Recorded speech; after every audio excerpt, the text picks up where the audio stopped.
Chapter 1. It's a weirdly subtle conversation. I almost don't notice I'm being blackmailed.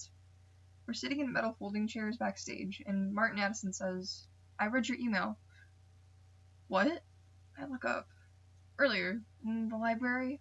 Not on purpose, obviously. You read my email? Well, I used the computer right after you, he says, and when I typed in Gmail, it pulled up your account. You probably should have logged out. I stare at him, dumbfounded. He taps his foot against the leg of his chair. "So, what's the point of the fake name?" he asks. Well, I'd say the point of the fake name was to keep people like Martin Addison from knowing my secret identity. So I guess that worked out brilliantly. I guess he must have seen me sitting at the computer, and I guess I'm a monumental idiot. He actually smiles. Anyway, I thought it might interest you that my brother's gay. Not really. He looks at me. What are you trying to say? I ask. Nothing. Look, Spear, I don't have a problem with it. It's just not that big of a deal. Except it's a little bit of a big disaster, actually. Or possibly an epic fuckstorm of a disaster, depending on whether Martin can keep his mouth shut. This is really awkward, Martin says. I don't even know how to reply. Anyway, he says, it's pretty obvious that you don't want people to know. I mean, I guess I don't. Except the whole coming out thing doesn't really scare me. I don't think it scares me. It's a giant holy box of awkwardness, and I won't pretend I'm looking forward to it. But it probably won't be the end of the world. Not for me. The problem is, I don't know what it would mean for Blue, if Martin were to tell anyone. The thing about Blue is that he's kind of a private person. The kind of person who wouldn't forget to log out of his email. The kind of person who might not ever forgive me for being so totally careless. So I guess what I'm trying to say is that I don't know what it would mean for us. For Blue and me. But I seriously can't believe I'm having this conversation with Martin Addison, of all people who could have logged into Gmail after me. You have to understand that I would have never used the library computers in the first place, except they blocked the wireless here, and it was one of those days where I couldn't wait until I was home on my laptop. I mean, I couldn't even wait to check on my phone in the parking lot. Because I had written Blue for my secret email account this morning, and it was sort of an important email. I wanted to see if he had written back. I actually think people would be cool about it, Martin says. You should be who you are. I don't even know where to begin with that. Some straight kid who barely knows me advising me on coming out. I have to roll my eyes. Okay, well, whatever. I'm not gonna show anyone, he says.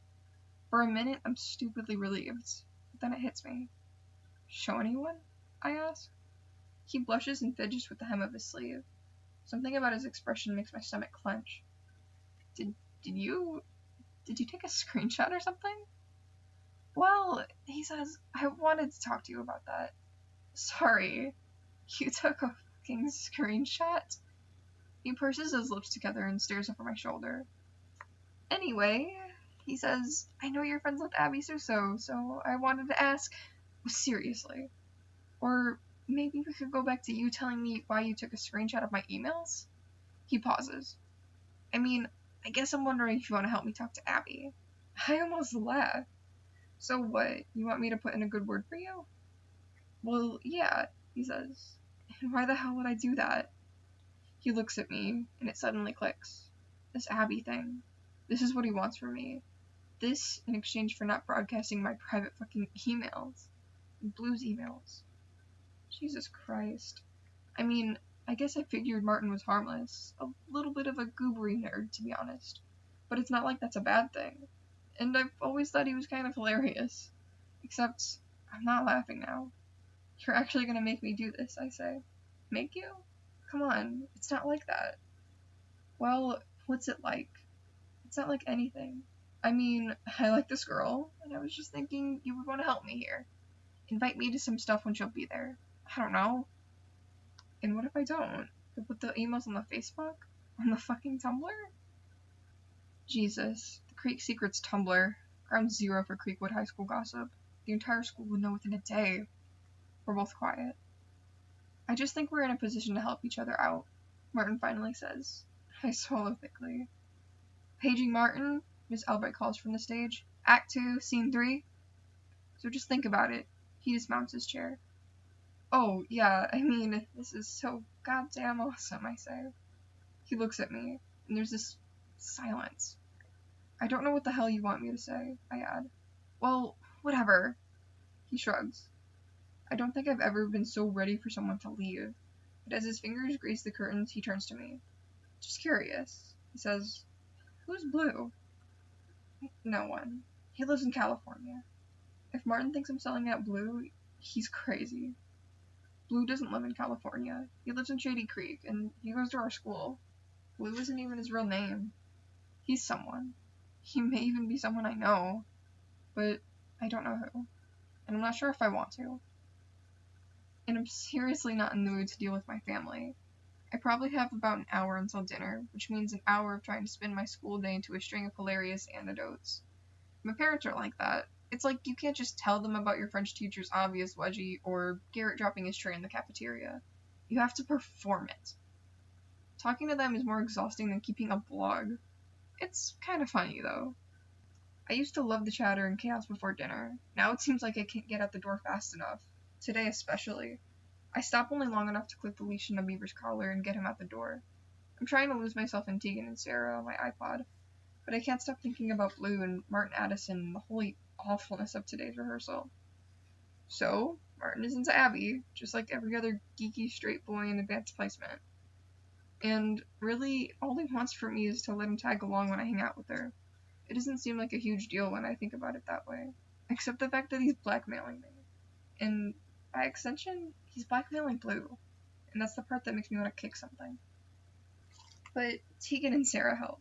Walking to Nick's helps. The air has this crisp, early fall feeling, and people are lining their steps with pumpkins. I love that. I loved it since I was a kid. Bieber and I cut around to Nick's backyard and through the basement. There's a massive TV facing the door on which Templars are being brutalized. Nick and Leah have taken over a pair of rocking video game chairs. They look like they haven't moved all afternoon. Nick pauses the game when I walk in. That's something about Nick. He won't put a guitar down for you, but he'll pause a video game. Beaver! Leah says. Within seconds, he perches awkwardly with his butt in her lap, tongue out and leg thumping. He's so freaking shameless around Leah. No, it's cool. Just beat the dog. Pretend I'm not here. Oh, do you need me to scratch your ears too? I crack a smile. This is good. Things are normal. Did you find the traitor, I ask? Killed him. He pats the controller. Nice. Seriously, there's no part of me that cares about assassins or Templars or any video game character. But I think I need this. I need the violence of video games, and the smell of this basement, and the familiarity of Nick and Leah. The rhythm of our speech and silences, the aimlessness of the mid-October afternoons. Simon, Nick hasn't heard about La Wedgie. Oh, La Wedgie. C'est une histoire touchante. English, please, says Nick. Or pantomime, Leah says. As it turns out, I'm kind of awesome at reenacting epic wedgies. So maybe I do like to perform. A little. I think I'm getting that Nick and Leah 6th grade field trip feeling. I don't know how to explain it. But when it's just the three of us, we have these perfect, stupid moments. Martin Addison doesn't exist in this kind of moment. Secrets don't exist. Stupid. Perfect. Leah rips up a paper straw wrapper, and they're both holding giant styrofoam cups of sweet tea from Chick-fil-A. I actually haven't been to a Chick-fil-A for a while. My sister heard they donate money to screw over gay people, and I guess I started to feel weird eating there, even if their Oreo milkshakes are giant vessels of frothy deliciousness. Not that I can bring that up with Nick and Leah. I can't exactly talk about gay stuff with anyone, except Blue. Nick takes a big swig of his tea and yawns, and Leah immediately tries to launch a little paper wad into his mouth. But Nick clamps his mouth shut, blocking it. She shrugs. Keep on yawning, sleepyhead. Why are you so tired? Because I party hard all night, every night, Nick says. If by party you mean your calculus homework, whatever, Leah. He leans back, yawning again. This time, Leah's paper wad grazes the corner of his mouth. He flicks it back towards her. So, I have these weird dreams, he adds. I raise my eyebrows. Yikes. TMI? Not that kind of dream. Leah's whole face goes red. No, just, Nick says, like, actual weird dreams. Like, I dreamed I was in the bathroom putting on my contacts, and I couldn't figure out which lens went in which eye. Okay, so then what? Leah's face is buried into the fur on the back of Beaver's neck. Her voice is muffled. Nothing. I just woke up, put my contacts in like normal, and everything was fine. That's the most boring dream ever, she says. And then a moment later, isn't that why they labeled the left and right sides on the containers? Or why people just wear glasses and stop touching their eyeballs? I sink cross-legged onto the carpet. Beaver slides out of Leah's lap and wanders towards me. And because your glasses make you look like Harry Potter, right, Simon? One time. I said it one time. Well, I think my unconscious is trying to tell me something. Nick can be pretty single-minded when he's feeling intellectual. Obviously, the theme of the dream is vision. What am I not seeing? Where are my blind spots? Your music collection, I suggest? Nick rocks backwards in the video game chair and takes another swig of tea.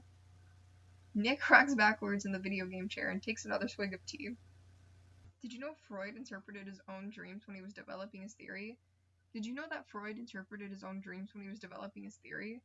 And he believed that all dreams are a form of unconscious wish fulfillment?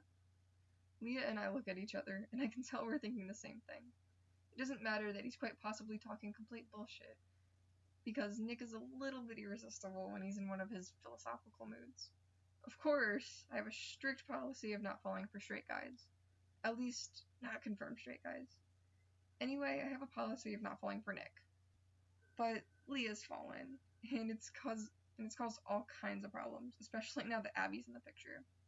At first, I didn't understand why Leah hated Abby, and asking about it directly got me nowhere. Oh, she's the best! I mean, she's a cheerleader, and she's so cute and skinny. Doesn't that just make her so amazing? You have to understand that no one has mastered the art of deadpan delivery like Leah. But eventually, I noticed Nick switching seats with Bram Greenfield at lunch. Calculated switching designed to maximize his odds of sitting near Abby. And then the eyes. The famous Nick Eisner, lingering, lovesick eyes. We had been down that vomit-inducing road before with Amy Everett at the end of freshman year. Though, I have to admit, there's something fascinating about Nick's nervous intensity when he likes someone. When Leah sees that look pass across Nick's face, she just shuts down. Which means there's actually one good reason for being Martin Addison's wingman maker bitch. If Martin and Abby hook up, maybe the Nick problem will just go away. Then Leah can chill the heck out, and equilibrium will be restored. So it's not just about me and my secrets. It's hardly about me at all.